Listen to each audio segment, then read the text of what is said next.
This fish is worth $1.8 million. It's the bluefin tuna, the biggest tuna on Earth. And this is your average can of grocery store tuna. It costs a couple of bucks on average. But why is one more expensive than the other? And does it all come from the same fish? We're gonna set these two items up side by side to see how they're the same and how they differ, until ultimately revealing which one gives you the most bang for your buck. At its affordable price, canned tuna is something we're all familiar with. It's used in multiple budget-friendly recipes and is something we've all had dozens of times. Yummy. What's typically in your average can of tuna is light meat that contains skipjack or yellowfin tuna. Yeah, tuna. Skipjack weigh up to 34.5 kilograms and can be up to 1 meter long, whereas an average bluefin weighs 249 kilograms with a length of 2 meters. The biggest bluefin ever recorded was a 679-kilogram Atlantic bluefin caught off the coast of Nova Scotia in 1979. And the most expensive sold in Japan in 2020 for $3 million, weighing in at 278 kilograms. That's a big fish. They're not easy to catch either. Fishermen gear up with trawls, hooks, and traps in order to haul in one of these beasts.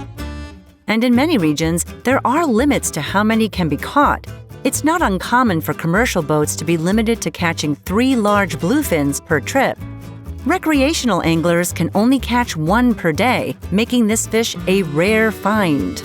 Canned tuna is a little more common. There isn't any limit, and the fish are typically caught in bulk with big nets rather than one at a time. After that, fishing companies freeze and deliver everything to a cannery. The preparation process is very simple and largely automated. The tuna is thawed, then transferred to steam pressure cooking chambers. When that's complete, the meat is separated from the bones and skin. Afterward, oil, water, and spices are added, and it's canned up. Now you're ready to enjoy. How bluefin tuna is processed couldn't be more different. First of all, it's never canned. It's always fresh, cooked, or preserved for a short period of time. And it isn't just chopped up by any old butcher. Instead, these fish are typically handled by skilled Japanese butchers. As for the taste, I don't need to tell you about regular old tuna since you've most likely had it before. But bluefin tuna? Now that is worth talking about. The taste of bluefin tuna is incredible. Each piece of bluefin just melts in your mouth. Unbelievable. This is because of the huge amount of white intramuscular fat that creates a marble-like pattern on the meat. Are there similarities? Well, not many, other than the fact that they're both fish and they're caught at sea. But when it comes to preparation, price, and how they taste, they couldn't be any more different. So which one gives you the most bang for your buck?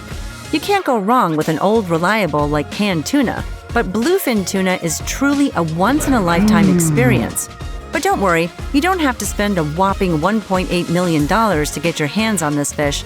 In a fancy sushi restaurant, you can buy a slice for about $60. And the rich delicacy of this juicy meat will stay with you forever. And for that reason, if we had to choose one, we're going with the bluefin tuna. And that's a bargain compared to this $350 steak. We'll tell you all about it on another episode of Origins of Food.